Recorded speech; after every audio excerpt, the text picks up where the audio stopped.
To support teachers in figuring out how to approach this unit, a document has been created with the title Living and Working in the City, Unit Outline, a Possible Approach. This document lives among the Stage 3 support documents. This outline bundles together different Stage 1 learning goals to offer a possible approach for how teaching and learning might flow throughout the course of the unit. These bundles create 4 different chunks of learning.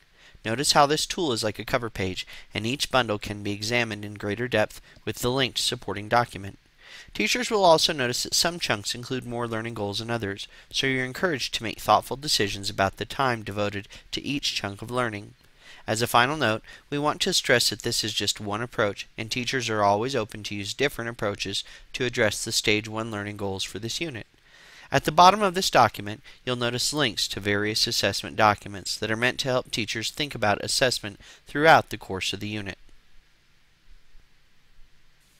The first chunk will probably be brief, as it involves preparing students for the learning in the unit.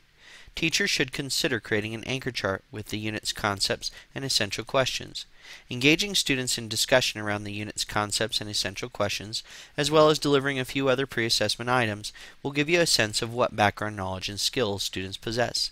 This also gives you a chance to help students see that this unit incorporates economics and civics. The second chunk is titled, Who and What Are in the Economic Community? Because this unit involves looking at the interactions among people and the exchanges they make with currency, goods, services, and taxes, students have the opportunity to start using key vocabulary and to connect that vocabulary to the people and things that exist within the economic community. Students will use vocabulary from economics in previous grades, and they'll incorporate new vocabulary. The third chunk, which will probably be the longest one, allows students to examine the different interactions that occur within the marketplace. People and members within the community interact within the marketplace to acquire what they want and need. With each trade or interaction, everyone is impacted, including businesses, consumers, individuals, and the overall community. While thinking about the impact of trade on different members in the market, students are able to understand why households, businesses, and the government need each other for a successful economy. Therefore, they begin to develop a sense of the idea of interdependence. The fourth and final chunk pulls together learning goals that are connected to the personal financial literacy standards. Students get to think about their individual participation in the marketplace and plan for their participation and economic choices based on their financial goals. For this reason, the last chunk is titled Me in the Marketplace. At the bottom of the unit outline, you'll see links to different assessment ideas. The use of ideas was very intentional, as assessment looks different for every teacher, occurs throughout the course of the unit, and takes on many different forms. One of those forms includes informal checks for understanding, such as observations, dialogues, and opportunities for students to connect the facts they're learning back to the unit's concepts and essential questions. Students might also experience quiz and test items about specific, discrete pieces of knowledge.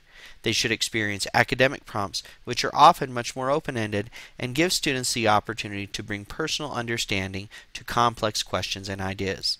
Finally, teachers might consider including a larger performance task. Overall, 2 key questions drive assessment thinking.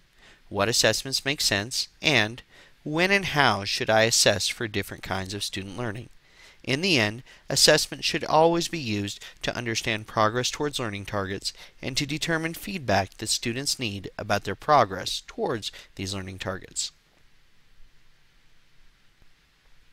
Again, look for the Living and Working in the City unit outline, a possible approach.